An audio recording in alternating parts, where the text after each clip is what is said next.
Welcome back to my YouTube channel. ನಾನು ನಿಮ್ಮ ಸುಷ್ಮಾ ಮಾತಾಡ್ತಾ ಇರೋದು. ಇವತ್ತಿನ ಟಾಪಿಕ್ ಬಂದು ನಿಮ್ಮ ಪರ್ಸನ್ ಕರೆಂಟ್ ಎನರ್ಜಿ, ಅವರ ಥಾಟ್ಸ್, ಅವರ ಫೀಲಿಂಗ್ಸ್ ಏನಾಗಿದೆ ಅಂತ ಅಂದ್ಬಿಟ್ಟು ಚೆಕ್ ಮಾಡೋಣ. ಆ್ಯಂಡ್ ನಿಮ್ಗೆ ಏನಾದರೂ ಈ ಒಂದು ರೀಡಿಂಗಲ್ಲಿ ಯಾವುದಾದ್ರೂ ಒಂದು ಮೆಸೇಜ್ನ ಕ್ಲೇಮ್ ಮಾಡ್ಕೋಬೇಕು ಅಂದರೆ ನನ್ನ ಒಂದು ಕಮೆಂಟ್ ಸೆಕ್ಷನಲ್ಲಿ 111 ಅಂತ ಅಂದ್ಬಿಟ್ಟು ಟೈಪ್ ಮಾಡಿ. ಆ್ಯಂಡ್ ನಿಮ್ಗೆ ಏನಾದರೂ ಪರ್ಸ್ನಲ್ ಟ್ಯಾರೋ ರೀಡಿಂಗ್ ಬೇಕಿದ್ರೆ ನನ್ನ ಒಂದು ವಾಟ್ಸಪ್ ನಂಬರ್ಗೆ ಕಾಲ್ ಅಥವಾ ಮೆಸೇಜ್ ಮಾಡಿ ಪರ್ಸ್ನಲ್ ಟ್ಯಾರೋ ರೀಡಿಂಗ್ನ ಪಡಿಬೋದು. ಸೊ ನೋಡೋಣ ನಿಮ್ಮ ಪರ್ಸನ್ ಎನರ್ಜಿ ಏನಾಗಿದೆ ಅಂತ ಅಂದ್ಬಿಟ್ಟು. Okay, it's a Moon card ಅಂತ ಅಂದರೆ ಆ ಪರ್ಸನ್ ಸ್ವಲ್ಪ ಡಿಪ್ರೆಷನಲ್ಲಿದ್ದಾರೆ, ಏನೋ ಒಂದು ಟೆನ್ಷನ್, ಅವರು ಆ್ಯನ್ಸೈಟಿಯಲ್ಲಿದ್ದಾರೆ, ಅವ್ರು ನಿಮ್ಮ ಬಗ್ಗೆ ಯೋಚನೆ ಮಾಡ್ತಿದ್ದಾರೆ, ನಿಮ್ಮ ಬಗ್ಗೆ ಕನ್ಸು ಕಾಣ್ತಿದ್ದಾರೆ, ಡೇ ಆ್ಯಂಡ್ ನೈಟ್ ನಿಮ್ಮ ಬಗ್ಗೆ ಅವರು ಯೋಚನೆ ಮಾಡ್ತಿದ್ದಾರೆ. ಆ್ಯಂಡ್ ಆ ಪರ್ಸನ್ ಅನ್ನಿಸ್ತಾ ಇದೆ ಅವರು ಏನೋ ತಪ್ಪು ಮಾಡಿದ್ರು ಅಥವಾ ಏನೋ ರಾಂಗ್ ಆಯಿತು ಅಂತ ಅಂದ್ಬಿಟ್ಟು ಅವರು ಫೀಲ್ ಮಾಡ್ತಿದ್ದಾರೆ. ನಿಮ್ಮಿಬ್ಬರ ಮಧ್ಯೆ ಇರೋವಂತಹ ಒಂದು ಡಿಸ್ಟೆನ್ಸ್ ಆ ಪರ್ಸನ್ಗೆ ಏನೋ ಒಂಥರ ಪ್ರಾಬ್ಲಮ್ ಅನ್ನೋ ಥರ ಫೀಲ್ ಆಗ್ತಾ ಇದೆ. ಎಲ್ಲೋ ಈ ಪರ್ಸನ್ ಬೇರೆಯವ್ರ ಮಾತನ್ನು ಕೇಳಿ ಏನಾದರೂ ಮೋಸ ಹೋದ್ರೇನೋ ಅನ್ನೋ ಒಂದು ಮನಸ್ಥಿತಿಯಲ್ಲಿ ಈ ಪರ್ಸನ್ ಇದ್ದಾರೆ. ಹೀಗಾಗಿ ಮೂನ್ ಕಾರ್ಡ್ ಬಂದು ಪ್ರೆಸೆಂಟ್ ಎನರ್ಜಿ, ಆ ಪರ್ಸನ್ ಯಾವುದೋ ಒಂದು ಟೆನ್ಷನಲ್ಲಿದ್ದಾರೆ, ಭಯದ್ರಲ್ಲಿದ್ದಾರೆ, ಆ್ಯಂಡ್ ಅವ್ರದ್ದೇ ಆದಂಥ ಏನೋ ಒಂದು ಕಷ್ಟದ್ರಲ್ಲಿದ್ದಾರೆ. ಅದ್ರ ಜೊತೆಗೆ ನಿಮ್ಮನ್ನು ಅವರು ನೆನಪಿಸ್ಕೊಳ್ತಾ ಇದ್ದಾರೆ. ನಿಮ್ಮ ಬಗ್ಗೆ ಅವರು ಡೇ ಡ್ರೀಮ್ ಅಥವಾ ನೈಟ್ ಡ್ರೀಮ್ ಅನ್ನೋವಂಥದ್ದನ್ನು ಮಾಡ್ತಾ ಇದ್ದಾರೆ ಅನ್ನೋವಂಥದ್ದು ಕಾಣಿಸ್ತಾ ಇದೆ. ಅವರ ಸಬ್ಕಾನ್ಷಿಯಸ್ ಅಂತೂ ನಿಮ್ಮ ಬಗ್ಗೆನೇ ಥಿಂಕ್ ಮಾಡ್ತಾ ಇದೆ, ನಿಮ್ಮನ್ನು ಆ ಪರ್ಸನ್ನಿಂದ ಡಿಸ್ಕನೆಕ್ಟ್ ಮಾಡೋದಕ್ಕೆ ಬಿಡ್ತಾ ಇಲ್ಲ ಅನ್ನೋವಂಥದ್ದು. ಆ್ಯಂಡ್ ಮೂನ್ ಜೊತೆನೇ ಸನ್ ಕಾರ್ಡ್ ಬಂದಿದೆ ಅಂದರೆ ಇಟ್ಸ್ ಅ ಪಾಸಿಟಿವ್ ಕಾರ್ಡ್. ಅಂದರೆ ಅವರು ಪಾಸಿಟಿವ್ ಆಗಿ ನಿಮ್ಮ ಬಗ್ಗೆ ಯೋಚನೆ ಮಾಡ್ತಿದ್ದಾರೆ, ನೆಗೆಟಿವ್ ಆಗಿ ಅಲ್ಲ ಅಂತ.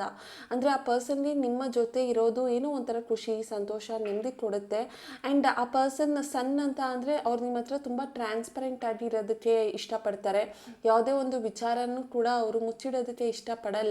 ಈಗ ಪ್ರೆಸೆಂಟಲ್ಲಿ ಆ ಪರ್ಸನ್ ನಿಮ್ಮ ಹತ್ರ ಬರಬೇಕು, ನಿಮ್ಮ ಹತ್ರ ರಿಯೂನಿಯನ್ ಆಗಬೇಕು, ನಿಮ್ಮ ಹತ್ರ ಒಂದು ಸೆಲೆಬ್ರೇಷನ್ ಅನ್ನುವಂಥದ್ದನ್ನು ಮಾಡಬೇಕು ಅನ್ನುವಂಥದ್ದು ಕಾಣಿಸ್ತಾ ಇದೆ. ಈ ಒಂದು ರಾಶಿ ಬಂದು ಸಿಂಹ ರಾಶಿ ಮತ್ತು ಮೀನ ರಾಶಿ ಆಗಿರುವಂತಹ ಚಾನ್ಸಸ್ ಇದೆ. ಸೊ ಈ ಪರ್ಸನ್ ನಿಮ್ಮನ್ನು ಒಂಥರ ಹಚ್ಕೊಂಡಿದ್ದಾರೆ ಪ್ರೆಸೆಂಟಲ್ಲಿ ಅಂತ ಅಂದ್ಬಿಟ್ಟು ಹೇಳ್ಬೋದು. ಬಟ್ ಈ ಪರ್ಸನ್ಗೆ ಥರ್ಡ್ ಪಾರ್ಟಿ ಸಿಚುವೇಶನ್ ಕೂಡ ಇದೆ ಅಂತ ಅನ್ನಿಸ್ತಾ ಇದೆ. ಅಂದರೆ ನೀವಲ್ದೇ ಇನ್ಯಾರೋ ಅವರ ಜೀವನದಲ್ಲಿ ಇದ್ದಾರೆ, ನಿಮ್ಮನ್ನು ಬಿಟ್ಟು ಅವರು ಇನ್ಯಾರಿಗೂ ಪ್ರಿಯಾರಿಟಿ ಕೊಡೋ ಅಂಥ ವ್ಯಕ್ತಿ ಅವರ ಲೈಫಲ್ಲಿ ಇದ್ದಾರೆ. ಸೊ ಹಾಗಾಗಿ ಈ ಪರ್ಸನ್ ಒಂದು ಭ್ರಮೆಯಲ್ಲೂ ಕೂಡ ಬದುಕ್ತಾ ಇದ್ದಾರೆ. ಅವರು ಮಾಡ್ತಾ ಇರೋದು ಯಾರಿಗೂ ಗೊತ್ತಾಗಲ್ಲ, ಅಥವಾ ಅವರು ಇರೋವಂಥ ರೀತಿ ಯಾರಿಗೂ ಅರ್ಥ ಆಗಲ್ಲ. ಎಲ್ಲ ಕಡೆ ಮ್ಯಾನೇಜ್ ಮಾಡೋಣ, ಎಲ್ಲ ಕಡೆ ಇರೋಣ, ಈ ಥರ ಒಂದು ಮನಸ್ಥಿತಿ ಈ ಪರ್ಸನ್ಗೆ. ಸೊ ಇವ್ರು ಬಂದು ಮೇಷರಾಶಿ, ಸಿಂಹ ರಾಶಿ, ಧನು ರಾಶಿ ಆಗಿರ್ತಾರೆ. ಅವರ ಒಂದು ಡೇಟ್ ಆಫ್ ಬರ್ತ್ ಬಂದು 7/16/26 ಆಗಿರುತ್ತೆ. ಆ್ಯಂಡ್ ಆಲ್ಸೋ 9/18/27, 10/1/1928 ಆಗಿರುತ್ತೆ. ಸೊ ಈ ಪರ್ಸನ್ ಒಂಥರ ಅವರು ಒಂಥರ ಕನ್ಫ್ಯೂಷನ್ ಸ್ಟೇಟಲ್ಲಿ ಇದ್ರೂ ಅವರು ನಿಮ್ಮನ್ನು ಪ್ರಿಯಾರಿಟಿ ಅನ್ನೋಕ್ಕಿಂತ ಅವರ ಲೈಫಲ್ಲಿ ಇನ್ಯಾರೋ ಪ್ರಿಯಾರಿಟಿ ಅನ್ನುವಂಥದ್ದು ಕಾಣಿಸ್ತಾ ಇದೆ. ಅವ್ರಿಗೆ ಆಲ್ರೆಡಿ ಒಂದು ಫ್ಯಾಮಿಲಿ ಅನ್ನುವಂಥದ್ದು ಇರಬಹುದು, ಅಥವಾ ಅವರು ಒಂದು ರಿಲೇಷನ್ಶಿಪ್ಪಲ್ಲಿ ಫ್ಯಾಮಿಲಿಗೋಸ್ಕರ ಅವರು ನಿಮ್ಮನ್ನು ಗಿವ್ ಅಪ್ ಮಾಡಿರೋವಂತಹ ಚಾನ್ಸಸ್ ಕೂಡ ಇದೆ. ಹಾಗಾಗಿ ಆ ಪರ್ಸನ್ ನಿಮ್ಮ ಹತ್ರ ಬರಬೇಕು ಅಂತ ಅಂದರೆ ಅವರ ಫ್ಯಾಮಿಲಿನೇ ಅವಾಯ್ಡ್ ಮಾಡ್ತಾ ಇದೆ ನಿಮ್ಮ ಹತ್ರ ಬರೋ ಹಾಗೆ. ಅವರು ಬೇಡ, ನೀನು ಎಲ್ಲಿಗೆ ಹೋಗ್ತಿದ್ಯಾ, ಯಾವ ವ್ಯಕ್ತಿ ಹತ್ರ ಮಾತಾಡ್ತಿದ್ಯಾ, ನೀನು ಯಾರ ಜೊತೆ ಇದೆಯಾ, ಯಾರ ಜೊತೆ ನಿನಗೆ ಈ ಒಂದು ಕನೆಕ್ಷನ್ ಅನ್ನುವಂಥದ್ದು ಫಾರ್ಮ್ ಆಗ್ತಾ ಇದೆ, ಈ ಥರ ಕೇಳ್ತಿದ್ದಾರೆ ಅಥವಾ ಈ ಥರ ಅಂದ್ಕೊಳ್ತಾರೆ ಅಂದ್ಬಿಟ್ಟು ಈ ಪರ್ಸನ್ ನಿಮ್ಮ ಹತ್ರ ಬರ್ದೇನೆ ಸ್ಟಾಪ್ ಆಗ್ತಿದ್ದಾರೆ ಅನ್ನುವಂಥದ್ದು ಕಾಣಿಸ್ತಾ ಇದೆ. ಸೊ ಈ ಪರ್ಸನ್ ಎಷ್ಟೇ ನಿಮ್ಮ ರಿಲೇಷನ್ಶಿಪ್ಪಲ್ಲಿ ಎಫರ್ಟ್ಸ್ ಹಾಕಲಿ, ಹಾರ್ಡ್ ವರ್ಕ್ ಹಾಕಲಿ, ಅಥವಾ ನಿಮ್ಮ ಹತ್ರ ಎಷ್ಟೇ ಮಾತಾಡೋಣ ಅಂತ ಅಂದ್ಕೊಂಡ್ರೂ ಕೂಡ ಅವರು ಅವ್ರದ್ದೇ ಆದಂತಹ ಜೀವನದ ರೆಸ್ಪಾನ್ಸಿಬಿಲಿಟೀಸಲ್ಲಿ ಅವರು ಮುಳುಗೋಗಿದ್ದಾರೆ ಅನ್ನೋವಂಥದ್ದು ಕಾಣಿಸ್ತಾ ಇದೆ.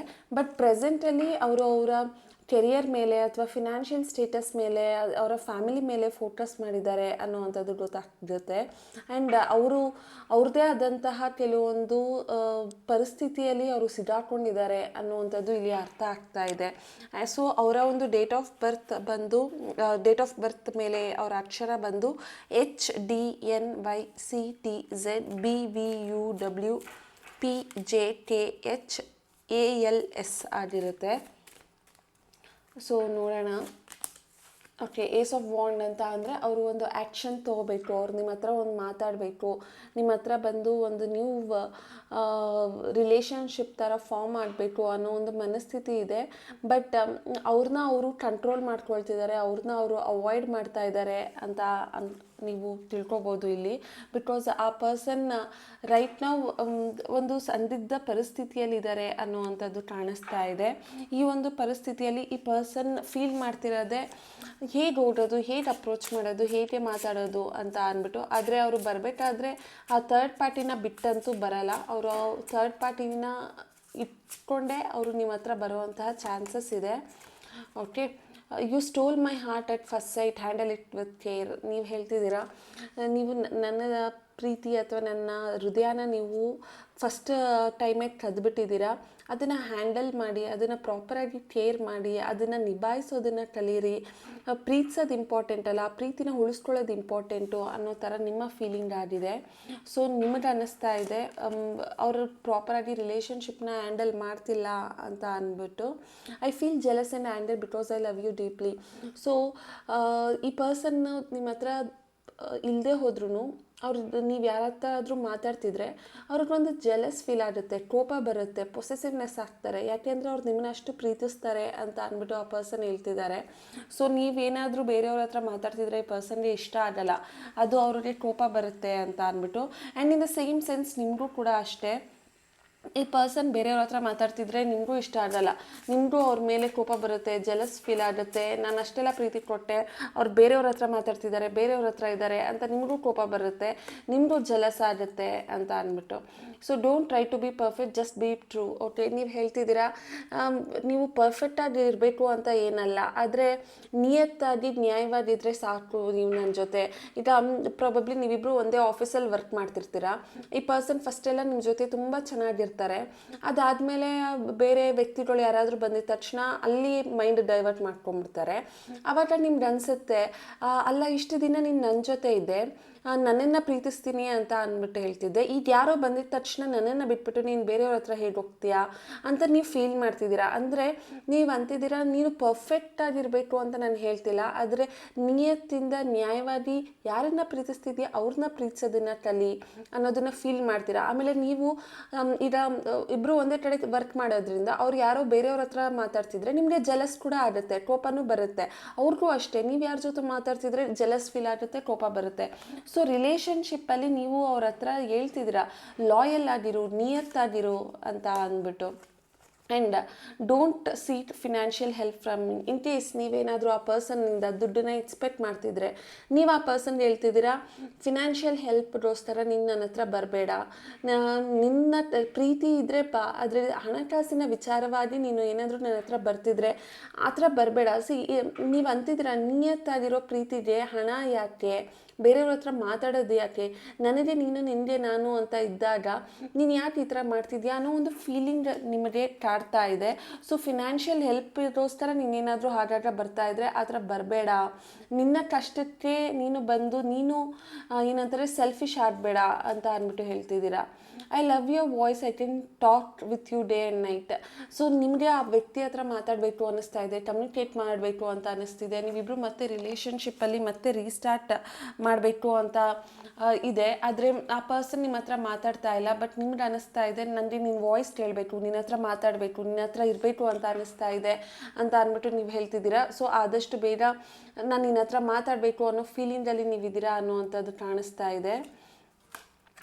ಓಕೆ, ಈ ಕಾರ್ಡ್ ಬಂದು ದ ಎಂಡ್ ಕಾರ್ಡ್ ಬಂದಿದೆ ಅಂತ ಅಂದರೆ no interested to continue this relationship, move on.